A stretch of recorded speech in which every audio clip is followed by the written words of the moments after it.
Mr. Speaker, will you please call the House to order? The House will come to order. In the absence of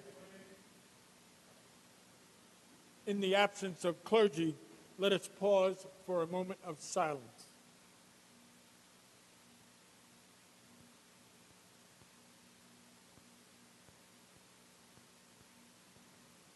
Visitors are invited to join the members in the Pledge of Allegiance. I pledge allegiance to the flag of the United States of America and to the republic for which it stands, one nation, under God, indivisible, with liberty and justice for all.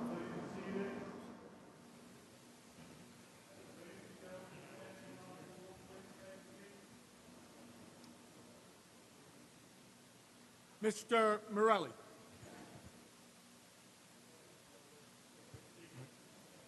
A quorum being present, the clerk will read the Journal of Friday, May 6th. Mr. Morelli? Yes, Mr. Speaker, I move to dispense with a further reading of the Journal of Friday, May 6th, and that the same stand approved. Without objection, so ordered. Mr. Morelli? Yes, sir. Thank you, Mr. Speaker, colleagues. In just a moment, I'll give our schedule for the day, but I might note a few important events that have happened on this day, May 9th, and throughout history. For instance, Mr. Speaker, on this day in 1914, President Woodrow Wilson issued a presidential proclamation which established the first Mother's Day holiday. President Wilson said that the holiday was an opportunity to publicly express our love and reverence for the mothers of our country. I don't think we could say it any better than that. On this day in 1944, the country's first eye bank was founded in New York City by physicians Dr. Townley Payton and Dr. John McLean. Since that day, eye banks have provided tissue for corneal transplants to treat certain eye conditions. And on this day in 1926, explorers Richard Byrd and Floyd Bennett piloted the first flight over the North Pole. The pair received the Congressional Medal of Honor for their success in flying an aircraft over the top of the world. I'm sure we will take us legislatively over the top of the world this afternoon, and we'll do that by having a main calendar on our desk. There are 41 new bills on the calendar, beginning with calendar number 524 through 564. After any introductions and housekeeping, we will begin our work today on consent by picking up where we left off last week with calendar number 520. Members will note there is a debate list on your desks. We will work off of that in just a short while as well. So with that as a general outline, Mr. Speaker, I note there are introductions. There may be housekeeping as well. This would be the appropriate time to take it up. One item of housekeeping on a motion by Ms. Nolan, page 53, calendar number 560, bill number 9757. The amendments are received and adopted. For the purposes of an introduction, Mr. Prey. Thank you, Mr. Speaker. It's my pleasure today to introduce a former colleague and a great friend, Teresa Sayward, and I ask that you welcome her back to our chambers. Certainly, on behalf of Mr. Prey, the Speaker, and all the members, we welcome you back to the New York State Assembly, as we are always pleased to have you. As a member, you're always welcome here, and you always have the privileges of the floor, and my learned counsel thinks maybe you want to come back and join us, So I know somebody out there might not like that, but that's all right. Welcome back, Teresa.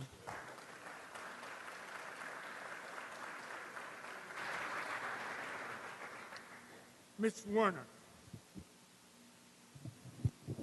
Thank you, Mr. Speaker. I'm pleased that we are joined today by Laura Greco and her family. Laura is a resident of Saratoga Springs and is of counsel in the Consumer Financial Services, Business Law, and Commercial Litigations Group of McGlinchey Stafford Law Firm and Albany office. But this is the reason she's here. On the night of February 8th, 2015, Laura was driving home in the snow when an SUV entered her lane, driving the wrong way, and hit her. Her son Reese, at 6 years old, was in the back seat.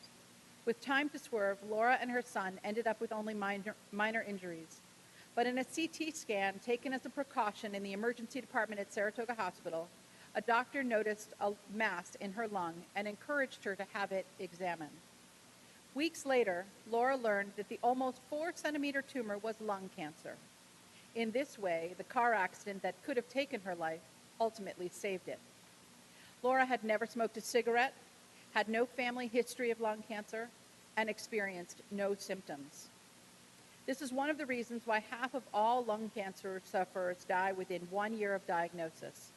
Tumors are often not caught until the disease is in its late stages, when the cancer has spread and treatments are limited.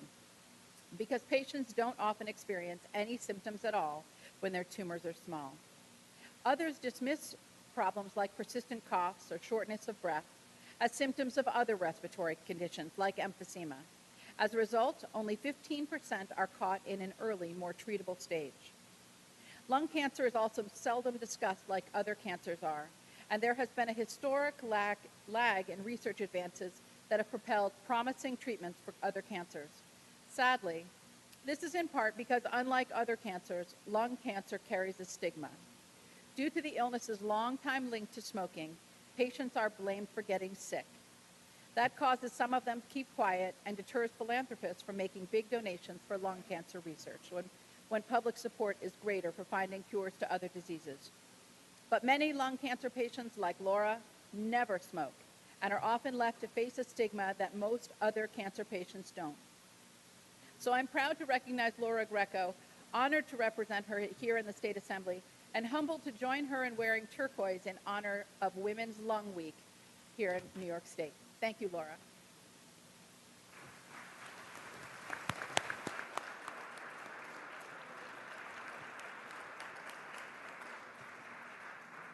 On behalf of Ms. Werner, the Speaker, and all the members, Laura, we welcome you here to the New York State Assembly, and we extend to you the privileges of the floors, and we certainly send our concern and our care and our support for the struggle that you have gone through. We wish you well. We wish you good health.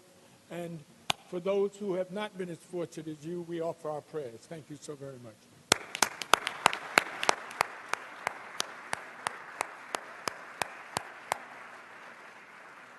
Mr. Santa Barbara. Thank you, Mr. Speaker, for allowing me to interrupt the proceedings for the purposes of an introduction. I'm very pleased today to welcome to the chamber Susan Wells. She is joined by her family, who for many years has been leading an effort to show veterans their service and sacrifice is appreciated each and every day. Susan is the founder of Stars for Our Troops, an organization that takes stars from retired flags, which are given to our brave men and women in uniform. Since Susan started the project in 2010, she and a devoted group of volunteers from all over the capital region have delivered over 90,000 stars from flags for our veterans, and the number continues to grow. The stars are placed inside a see-through pouch with a message that reads, "I am part of the American flag. I was flown over home in the United States of America. I can no longer fly. In the sun and wind, I have become tattered and torn, but not forgotten. Please carry me as a reminder that you are not forgotten." Under Susan's direction, her volunteers hand out these stars wherever they encounter a veteran. And Susan also responds to requests for stars from people and groups from across the entire nation. These stars are also sent with care packages to our troops serving overseas. I'm very proud to have her joining us here in the chamber. She is with her mother, Edna Wells, who just celebrated her 98th birthday, her sister, June Foltz, and her niece, Barbara Phillips, who is also a veteran. Mr. Speaker, if you would welcome Susan and her family here to the chamber and extend to her all the cordialities of the House. Certainly. Mr. Schimminger on the same topic. Mr. Speaker, my colleagues, I would like to join Mr. Santa Barbara in welcoming Susan Wells and her family, her mother Edna and her sister and her cousin, here to our Assembly chamber, and to thank her and all of her volunteers for the fine work that they do through the Stars for Our Troops program. As Mr. Santa Barbara said, the stars that she provides to current and past military personnel and their families offer a symbolic reminder of the steadfast courage that our troops exhibit while protecting and defending our country and freedom around the world. The stars have touched hundreds, if not thousands, of lives, including a number in my own Assembly district, where during this past latter part of April district work period, I visited the Crestmont Seniors Living Center and was able to provide some of your stars, Ms. Wells, to deserving veterans right in the town of Tonawanda, New York. The veterans were most appreciative, and they would be happy to know that I am standing here on the floor of the Assembly thanking you for your service and your dedication to this cause. Mr. Speaker, I ask that you extend your usual warm and cordial welcome to Ms. Wells and her family. Certainly, on behalf of Mr. Santa Barbara, Mr. Schimminger, the Speaker, and all the members, we welcome you here, Susan, to the New York State Assembly. We thank you for the work that you do to support our troops. But I think at the moment we want to pause and congratulate your mother at 98 years old, who's here to be at your side. So that's no small accomplishment.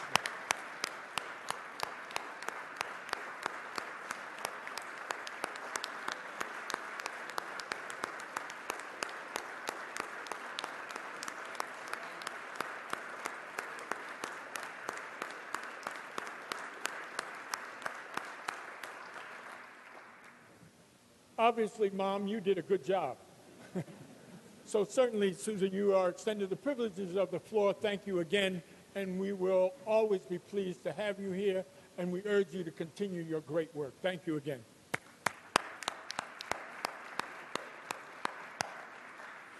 Mr. McLaughlin.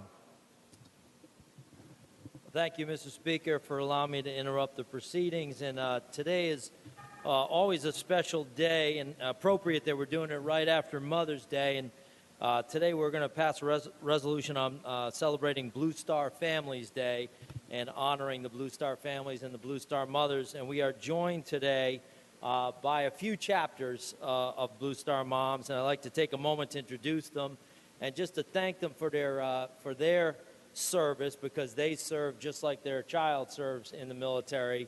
And we thank them so much for what they do for us to keep the home fires burning while their children are in sometimes harm's way. We're joined today by many members. The Capital Region NY2, New York 2, is we have Karen Ferris Fernside, who's the president, Karen Curtis, first vice president, Donna Vickery is second vice president, Geraldine Roth is third vice president, Mary Miller, the recording secretary, Robin Johnson, Karen Vecchione, Stephanie Stewart, and Lori Rivera, who yesterday was named Mother of the Year at the Albany Tulip Fest, so quite a weekend for Lori. She did forget her crown, though. Quite a weekend. And Miriam Parmalee, Grace Losacco, Helen Barber, and our own Claudia Tenney, who is also part of the chapter and a Blue Star mother as well. Then from Greene County in New York 13, Peggy Snyder is the president. Paul Snyder, her husband, Blue Star dad and veteran Army National Guard. I have to say all the dads are indented here on my paper, so maybe the moms are taking precedence here as it should be. Linda McPherson, second vice president. Duncan McPherson, who's a Blue Star dad. Donna Greiner is financial secretary. George Greiner, Blue Star dad and veteran of the Army. Karen Kiernan, Coxsackie American Legion Post 166 liaison. And Daryl Lovelace, who is back there. Daryl is a veteran Marine, an associate member, and New York 13's adopted son. And then from Hudson Valley, New York 10, Cynthia Schiller is the president. Doris Stewart is vice president. Deborah Osuch is treasurer. And Deborah Marr joins us as well. So I just want to thank them for their service. I can say now that I guess I am a Blue Star dad with my son now serving in the Air National Guard. So I guess I have a little bit of sense of what it's like, although he has not gone off into war, thank God, but he is serving in the military. We are very proud of these Blue Star families and Blue Star mothers. Thank them for their service and would ask that you welcome them to the chamber, Mr. Speaker, and I think a few of my colleagues want to speak as well. And you're correct. Ms. Tinney on the same subject. Thank you, Mr. Speaker, for allowing me to interrupt the proceedings to also welcome the Blue Star families, and I am a Blue Star mother. My son is serving now as a first lieutenant in the United States Marine Corps. And I just want to say a little something about the Blue Star moms, the families. Steve, my colleague, is now joining the parents, Blue Star Parents Association. All of our veterans groups, whether it's the American Legion, the VFWs, all of these groups provide a basis and a place for us to go as parents and as members of the military or those who have family members in the military. You provide a camaraderie, a place for us to go. You understand what the call to serve is and what it's about. And we thank you for your support of the families and what you continue to do, especially as Blue Star families, because it means so much to us to know that not only do we have you, but that our children will come home and have the American Legion, the VFW, and all these veterans organizations to support us through many of the things that we've been through. So I just want to say thank you and also thank the speaker for please welcoming these wonderful people who do provide so much to our communities and to our families of those who serve.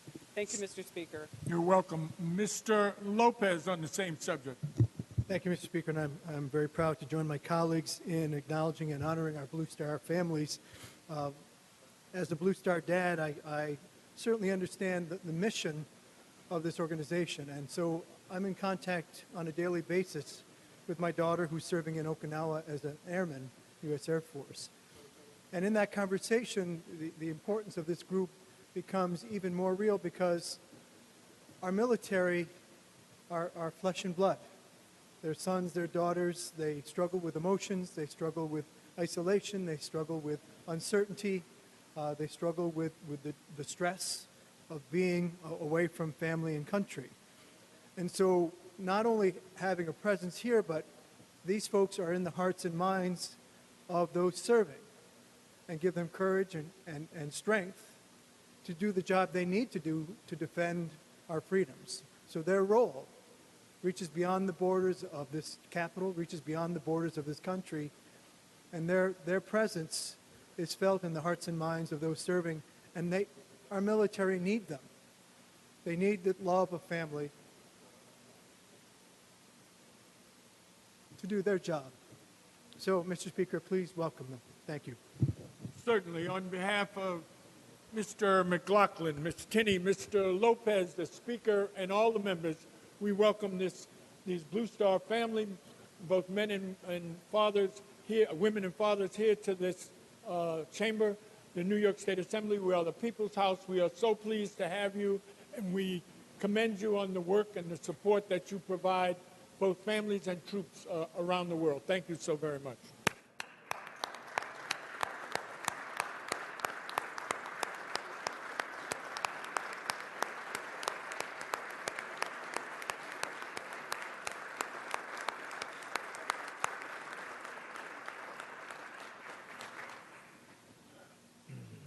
Ms. Barrett for an introduction. Thank you, Mr. Speaker. It's my privilege to introduce a friend and the rabbi of Vassar Temple, Leah Berkowitz, Rabbi Leah Berkowitz. Vassar Temple is the oldest continuously operating synagogue between New York City and the Albany area. And Rabbi Berkowitz is our very first female rabbi, and she has been here in the Albany area the last couple days as part of a teach-in. So she spent the day yesterday learning how to lobby and advocate, and she spent the day today trying it on, and I think she's doing a great job here. Leah was named rabbi this winter in February, and prior to that, she was the associate rabbi of the Judea Reform Congregation in Durham, North Carolina, and taught at Gann Academy, a pluralistic Jewish high school in Waltham, Mass. And her passion is really to ensure that there's a place in Judaism for people of all ages, genders, orientations, and backgrounds, as well as families of every shape, size, and composition. And I hope that you will offer her the cordialities of the floor and welcome her here. Come back and visit anytime. Thank you. Certainly. On behalf of Ms. Barrett, Rabbi, we welcome you here to the New York State Assembly. We extend to you the privileges of the floor. We hope that your days here in Albany have been fruitful and positive. We hope that in practicing your newfound skills, you'll be a little bit patient with us. Thank you so very much.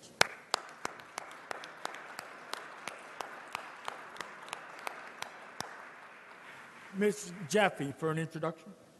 Thank you, Mr. Speaker, for the opportunity to interrupt the proceedings for the purpose of actually two introductions. First, I would like to introduce Denise Hogan.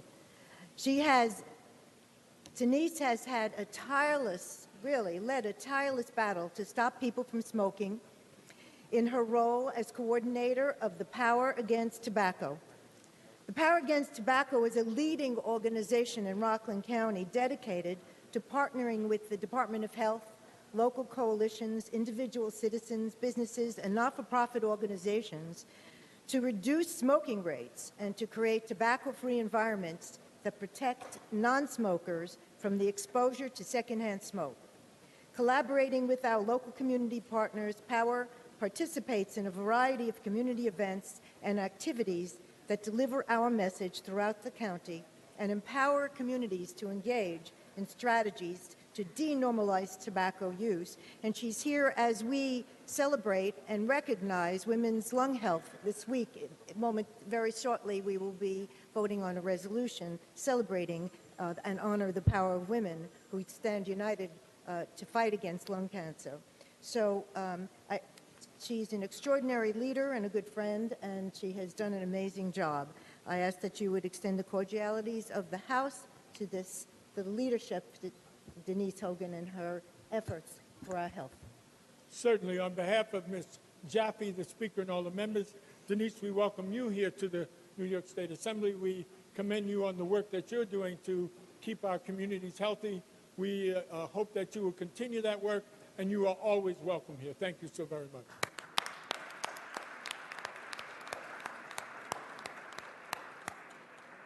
Thank you, Mr. Speaker, for once again the opportunity to interrupt the proceedings. For the purpose of an introduction, I'd like to introduce a good friend, a great leader in Rockland County, Robert Fellows. Robert is past president of the Board of Directors of the Rockland Center for the Arts, and he has been a great leader in that effort. He is the managing partner of the law firm of Fellows and Heimowitz in New City and has achieved an extraordinary reputation for excellence in the area of personal injury litigation.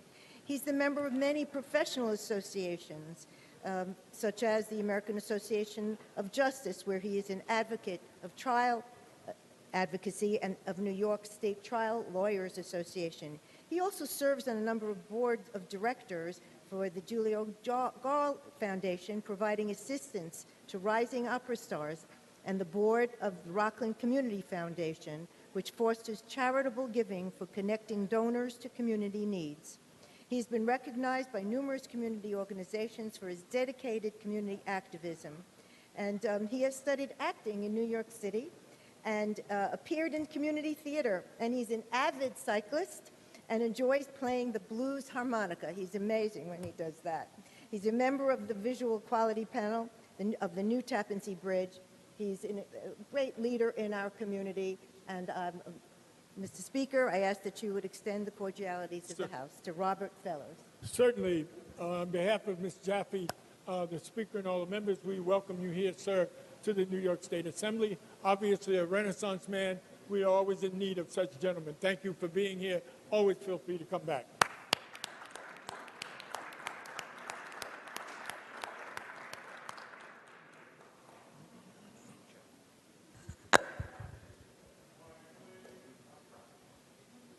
Mr. Morelli.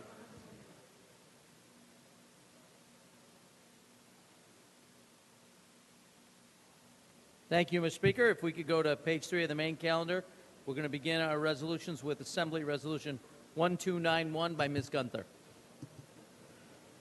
Clerk will read. Resolution number 1291, Mrs. Gunther. Legislative resolution memorializing Governor Andrew M. Cuomo to proclaim May 6th through the 12th, 2016 as Nurses Week in the state of New York. On the resolution, all those in favor signify by saying aye. Opposed, no. The resolution is adopted. Resolution number 1292, Mr. Titone. Legislative resolution memorializing Governor Andrew M. Cuomo to declare May 8th through the 14th, 2016 as Pedestrian Safety Awareness Week in the state of New York. On the resolution, all those in favor signify by saying aye. Opposed, no. The resolution is adopted. Resolution number 1293, Ms. Jaffe. Legislative resolution memorializing Governor Andrew M. Cuomo to proclaim May 8th through the 14th, 2016 as Women's Lung Health Week in the state of New York. Ms. Jaffe on the resolution.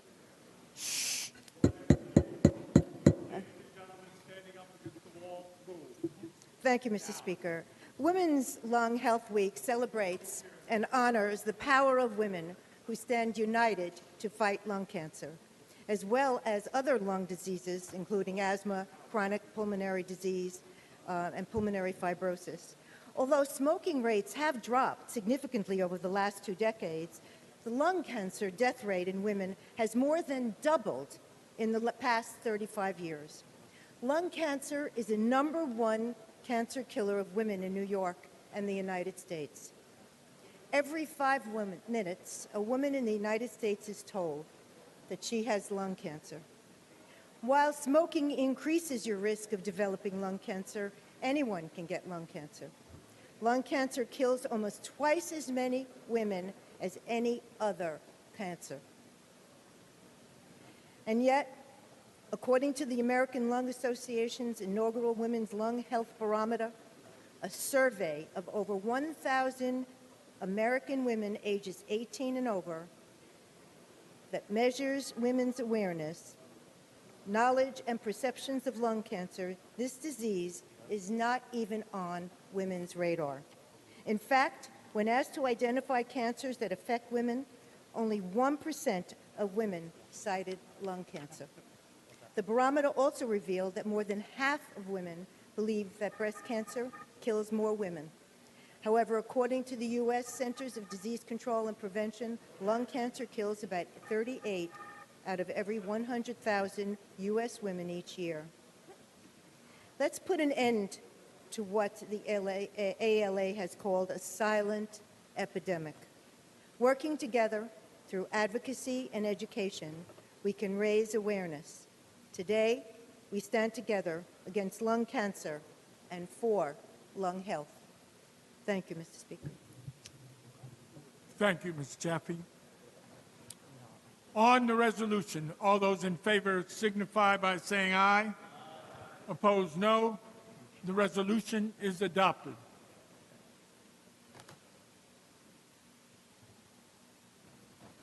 Resolution number 1294, Mr. McLaughlin, legislative resolution memorializing Governor Andrew M. Cuomo to proclaim May 9, 2016 as Blue Star Families Day in the state of New York. On the resolution, all those in favor signify by saying aye. Opposed, no. The resolution is adopted. Resolution number 1295, Mr. Graff, legislative resolution memorializing Governor Andrew M. Cuomo to proclaim May 2016 as Sanfilippo Syndrome Awareness Month in the state of New York. On the resolution, all those in favor signify by saying aye. Opposed, no. The resolution is adopted. Resolution number 1296, Mr. Tedisco, legislative resolution memorializing Governor Andrew M. Cuomo to proclaim May 2016 as Pediatric Stroke Awareness Month in the state of New York. On the resolution, all those in favor signify by saying aye. Opposed, no. The resolution is adopted. Ms. Fahey for an introduction. Thank you, Mr. Speaker. I'd like to interrupt this. 1 minute, Ms. Fahey. Ladies and gentlemen, lots of conversations. I don't know why. We'd like to hear Ms. Fahey. Thank you, Mr. Speaker. And I'd like to interrupt the proceedings to introduce Guiana Gerardo, who is the chairman and CEO of the Mentor Foundation USA. Mentor Foundation is a U.S. affiliate of Mentor International, a prestigious youth drug abuse prevention organization founded in 1984 by Her Majesty Queen Sylvia of Sweden in collaboration with the World Health Organization. Ms. Gerardo is Her Majesty's representative for the Mentor Foundation in the United States. To date, Mentor has reached children in 80 nations. The U.S. affiliate opened 6 years ago in Washington, D.C. It has now arrived in New York, and it comes at a time when we are grappling with an epidemic of heroin and prescription drug abuse among young people.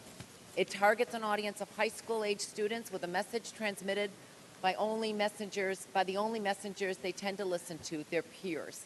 She is in town to meet with legislators and other officials. She is being hosted today by my constituent, Terry O'Neill, who is the founder and director of the Constantine Institute.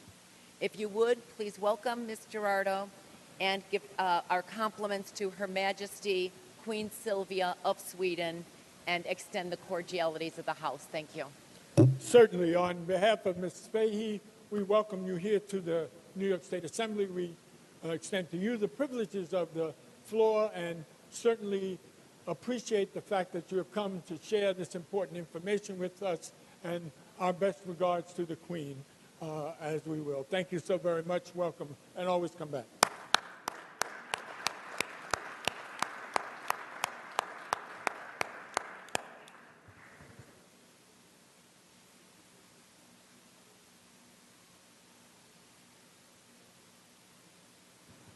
Mr. Morelli. Thank you, Mr. Speaker. On page 46 of the main calendar, members will find calendar number 520 by Mr. Gottfried. Let's begin our work there. Clerk will read. Assembly 9747A, Calendar 520. Mr. Gottfried, an act to amend the public health law. The bill is laid aside. Assembly 9766, Calendar 523. Ms. Mayor, an act to amend Chapter 831 of the laws of 1981.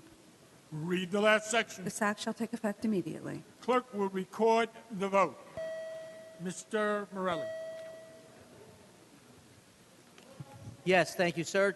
Just a reminder to all our colleagues, this is our first vote of the day. Members should cast their votes, and those who are near the chambers and can hear us should make their way in and cast their first vote of the day. First vote of the day, members, please. If you're in the chamber, vote now. If you're in the sound of our voice, please come in and cast your ballot. And if you can't hear us, you're in trouble.